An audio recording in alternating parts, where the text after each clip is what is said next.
सपेरे के सपने। एक दिन जंगल में एक सपेरा सांप की तलाश में पहुंचा। आज तो खाली हाथ नहीं जाऊंगा, इतना बड़ा जंगल है, कोई ना कोई सांप जरूर मिलेगा। सपेरे ने बीन बजानी शुरू की, जिसे सुनकर पास के पेड़ पर बैठे नाग और नागिन नीचे आ गए और सपेरे के पास पहुंचकर नाचने लगे। इतनी जल्दी अपने शिकार पाकर वो बहुत खुश हुआ। अरे वाह, दो शिकार, आज का दिन बहुत अच्छा है। सपेरा दोनों को पकड़कर अपने साथ ले जाता है। सपेरा खुशी के मारे फूला नहीं समाता और मन ही मन बहुत खुश हो जाता है और सोचने लगता है, अब तो मुझे इन्हें बेच देना चाहिए, बहुत पैसे मिल जाएंगे, खूब मजा करूँगा। सपेरा इतना खुश था कि उसकी खुशी संभाले नहीं संभाल रही थी, जिस कारण वो तेज तेज चलने लगा। अरे जल्दी जल्दी चलकर पहुंच जाता हूँ, इनका नाच दिखाऊंगा, इनका सारा जहर निकाल कर अपने कब्जे में रखूंगा, फिर मैं जो चाहूंगा ये वो करेंगे। सपेरा इतना खुश था कि वो तेज और तेज चलने लगा। चलते चलते रास्ते में वो एक बड़े से पत्थर से टकराकर गिर गया। सोचने के कारण उसका ध्यान उस पत्थर पे गया ही नहीं था। अरे बाप रे, इतनी जोर से चोट लग गई। अरे अरे अरे मेरी टोकरी से ये सब सांप कहाँ चले गए? ये सांप कहाँ चले गए? सपेरे ने अपनी खुशी में अपने दोनों शिकारों को खो दिया।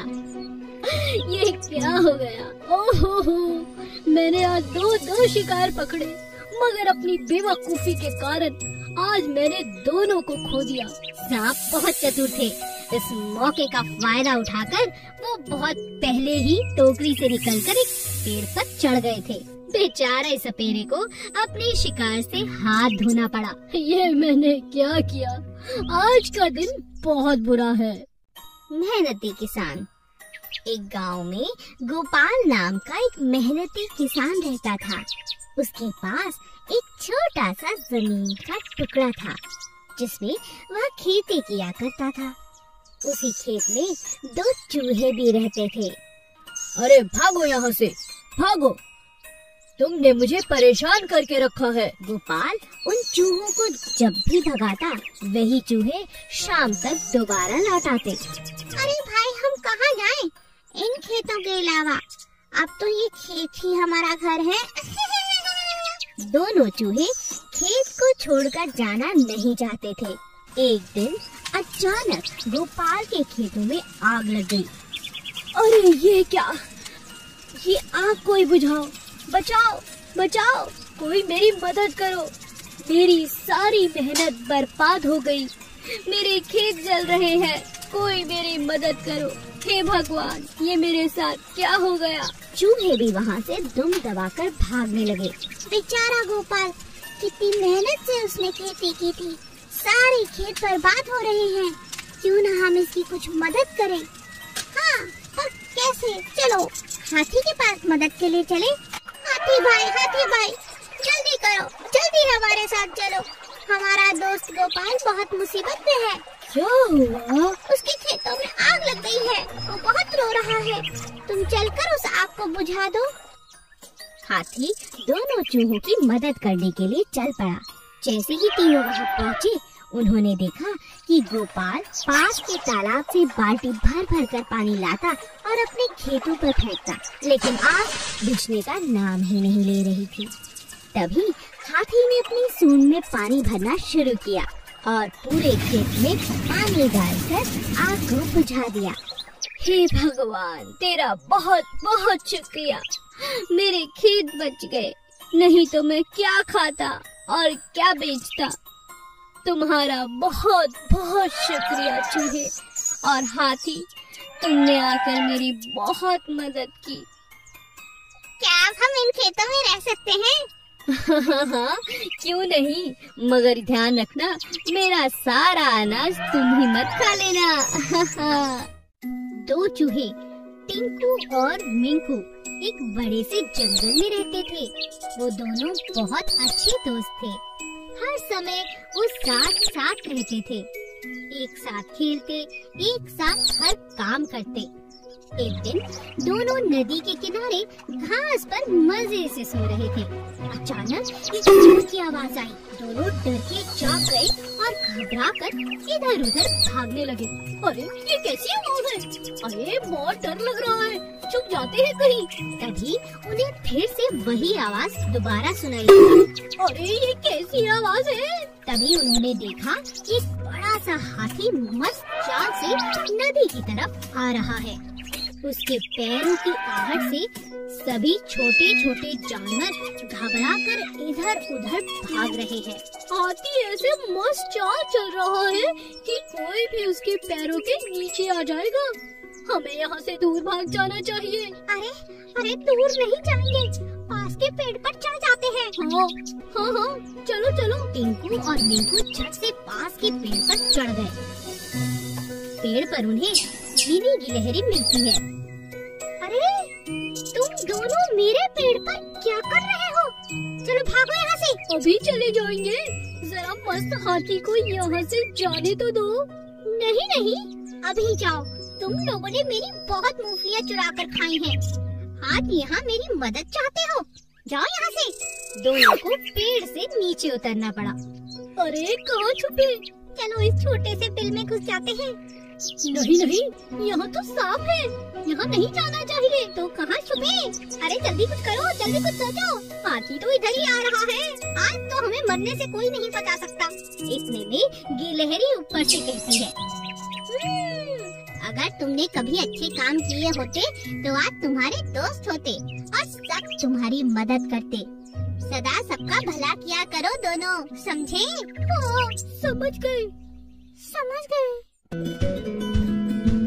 बंदर और मगरमच्छ। एक सेब के पेड़ पर एक समझदार बंदर रहता था। पेड़ एक नदी के किनारे पर था।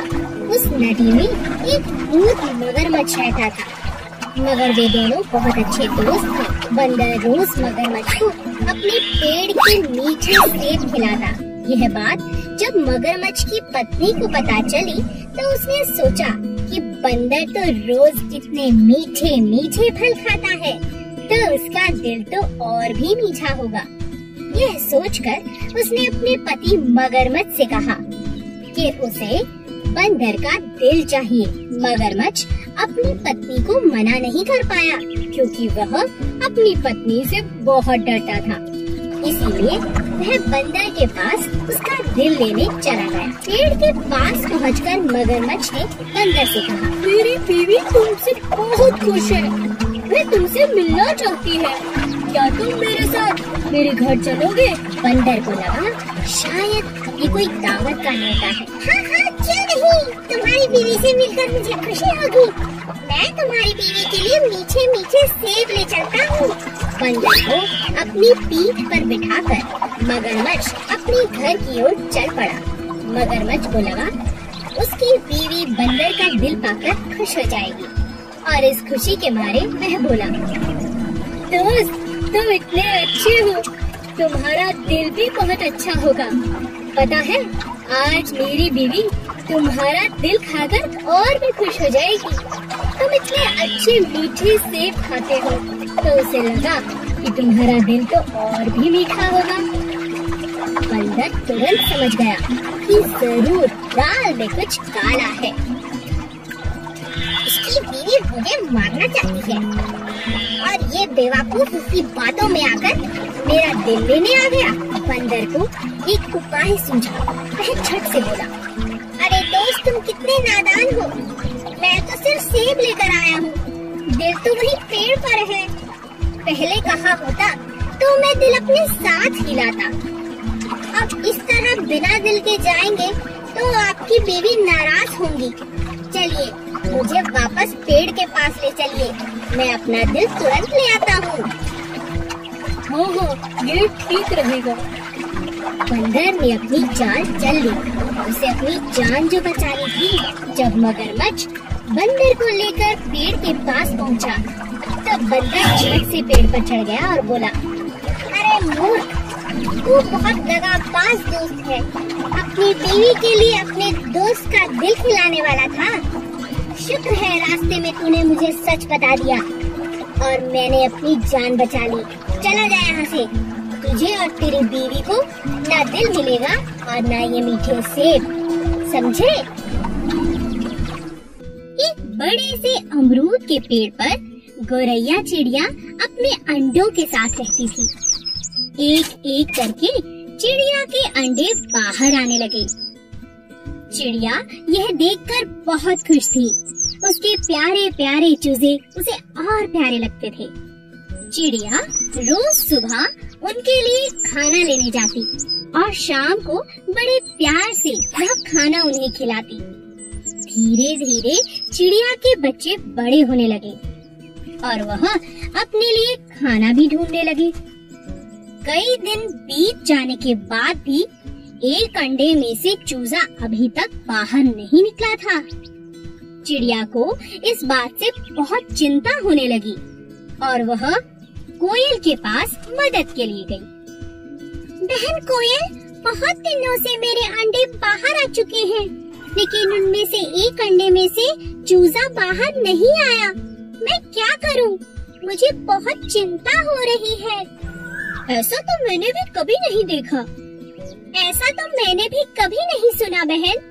चलो स्वामी जी के पास चलते हैं। उनके पास इसका कोई ना कोई हल जरूर होगा। चलो चलते हैं। हाँ हाँ चलो। चिड़िया और कोयल स्वामी जी के पास मिलने पहुँचे। नमस्ते स्वामी जी, आप कैसे हैं? क्या बात है, कैसे आना हुआ? मैं तुम्हारी क्या मदद कर सकता हूँ?